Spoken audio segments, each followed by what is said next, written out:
Assalamualaikum warahmatullahi wabarakatuh.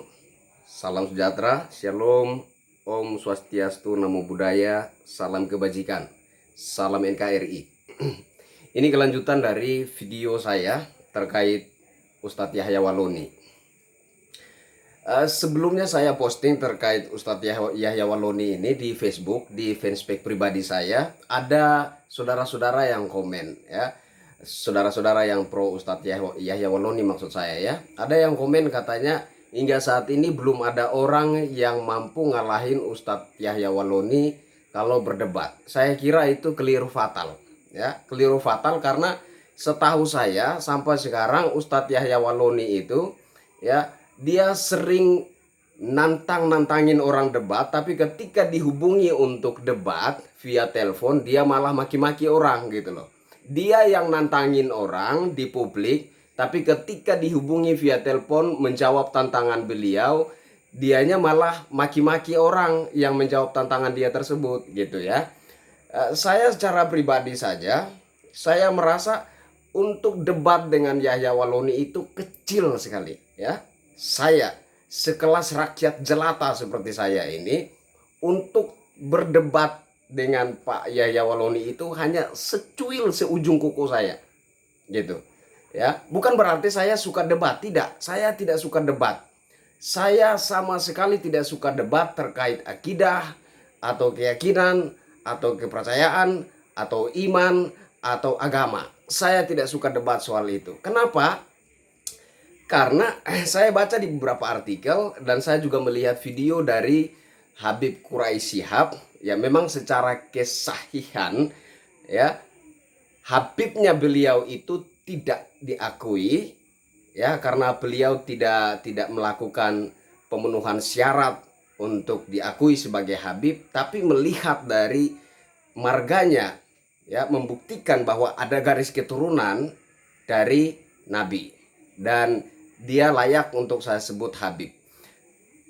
Melihat dari video beliau dan juga ada beberapa artikel yang sudah saya baca, ada satu kejadian pada tahun 500-an yang lampau ya, di mana ada satu dialog yang terjadi antara Nabi Muhammad dan kaum Nasrani. Dialog terkait akidah, dialog terkait iman ya. Sepertinya dialog ini bertujuan untuk mempertemukan antara akidah dengan akidah. Apakah bisa disinkronkan, apakah bisa disatukan atau tidak. Ternyata dialog tersebut berlangsung selama beberapa hari, tapi tetap tidak menemukan titik temunya. Nah, sehingga saya berpikir bahwa dari situlah kemudian Nabi Muhammad berkata, agamamu agamamu, agamaku agamaku. Saya kira disitulah kenapa Nabi bersabda seperti itu ya. Itu menurut analogika saya. Nah, jadi kenapa saya tidak suka debat terkait akidah ini, terkait keyakinan ini?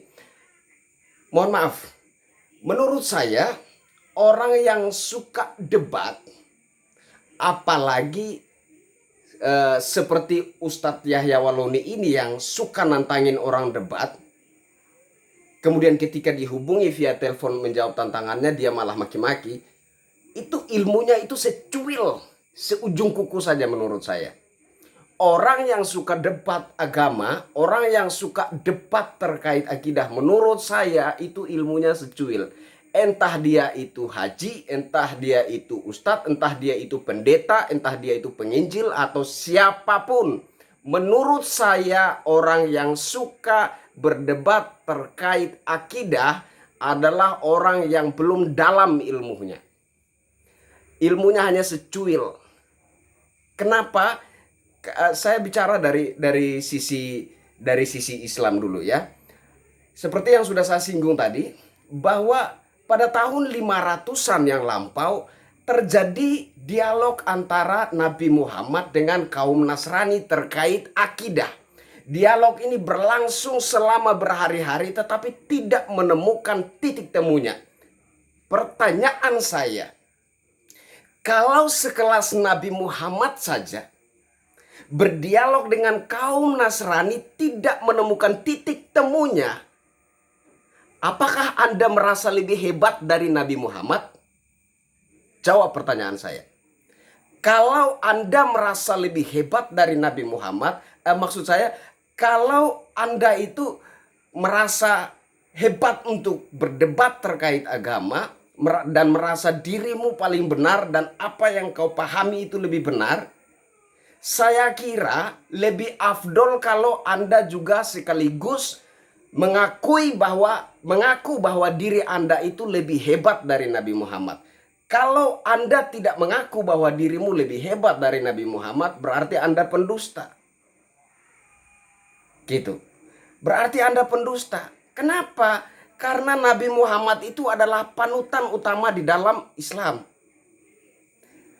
Kalau Anda merasa hebat berdebat soal agama, Anda juga harus mengaku bahwa diri Anda lebih hebat dari Nabi Muhammad.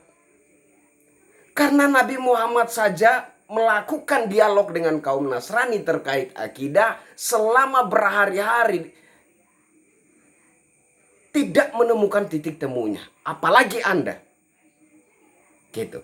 Jadi itulah dasarnya kenapa saya tidak suka yang namanya debat terkait agama, akidah, keyakinan, kepercayaan. Saya tidak suka.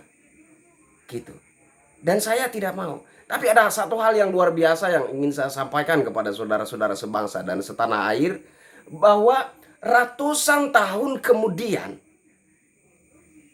dari dialog yang terjadi 500 tahun yang lalu, ratusan tahun kemudian ada ulama-ulama dan tua-tua bangsa yang melakukan dialog dan menemukan titik temu.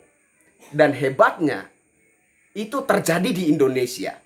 Dan pelakunya adalah para ulama dan tua-tua bangsa Indonesia yang menemukan satu solusi yang menjadi titik temu antara akidah dengan akidah, keyakinan dengan keyakinan, agama dan agama, menemukan satu titik temu yang dinamakan Bhinneka Tunggal Ika. Itulah hebatnya Indonesia, itulah hebatnya para ulama Indonesia, itulah hebatnya tua-tua bangsa Indonesia. Pada tahun 500-an yang lalu, Nabi Muhammad melakukan dialog dengan kaum Nasrani. Bagaimana supaya menemukan titik temu antara akidah dengan akidah, tidak menemukan itu. Ratusan tahun kemudian ada para ulama dan tua-tua bangsa menemukan titik temunya itu, dan hebatnya terjadi di Indonesia. Hebatnya para ulama Indonesia, hebatnya para tua-tua bangsa Indonesia. Dan Indonesia itu sudah hebat dengan Bhinneka Tunggal Ikanya. Indonesia itu sudah hebat dengan Pancasilanya, ketuhanan yang Maha Esa, kemanusiaan yang adil dan beradab, persatuan Indonesia, kerakyatan yang dipimpin oleh hikmat kebijaksanaan dalam permusyawaratan perwakilan, keadilan sosial bagi seluruh rakyat Indonesia. Indonesia sudah 70-an tahun berdiri hebat dengan Bhinneka Tunggal Ika dan Pancasila. Untuk apa kita berdebat soal agama? Sudah dipertemukan dalam Bhinneka Tunggal Ika. Jadi nggak ada gunanya kita berdebat soal agama. Kalau misalkan agama Kristen berdebat dengan Katolik, Kristen Protestan berdebat dengan Kristen Katolik, pas, cocok. Kenapa? Karena kitab sucinya sama. Ya, dasarnya sama. Sejarah di dalam kitab suci orang Katolik, sejarah di dalam kitab suci orang Kristen Protestan sama. Tapi kalau antara agama dengan agama yang beda kitab sucinya, beda akidahnya, ada perselisihan sejarah di dalam masing-masing kitab sucinya, saya kira itu tidak elok dan tidak pantas untuk berdebat. Gitu. Saya kira bagi saudara-saudara muslim, kembalilah kepada sabda Nabi Muhammad, agamamu agamamu, agamaku agamaku. dan bagi seluruh rakyat Indonesia, kembalilah kepada Bhinneka Tunggal Ika yang telah menjadi penemu antara akidah dengan akidah, antara keyakinan dengan keyakinan, yang telah menjadi pemersatu agama-agama yang disahkan di negara kita, Negara Kesatuan Republik Indonesia. Jadi agamamu, agamamu, agamaku, agamaku, tetapi kita adalah satu di dalam Bhinneka Tunggal Ika. Berbeda-beda tetapi satu jua. Gitu. Ya. Jadi Pancasila, sila pertama, ketuhanan yang Maha Esa. Betul. Ketuhanan yang Maha Esa. Bukan agama yang Maha Esa, atau akidah yang Maha Esa, atau keyakinan yang Maha Esa, tapi ketuhanan yang Maha Esa. Artinya apa? Artinya meskipun keyakinan yang ada di Indonesia berbeda-beda, tetapi Tuhan sesungguhnya hanyalah satu.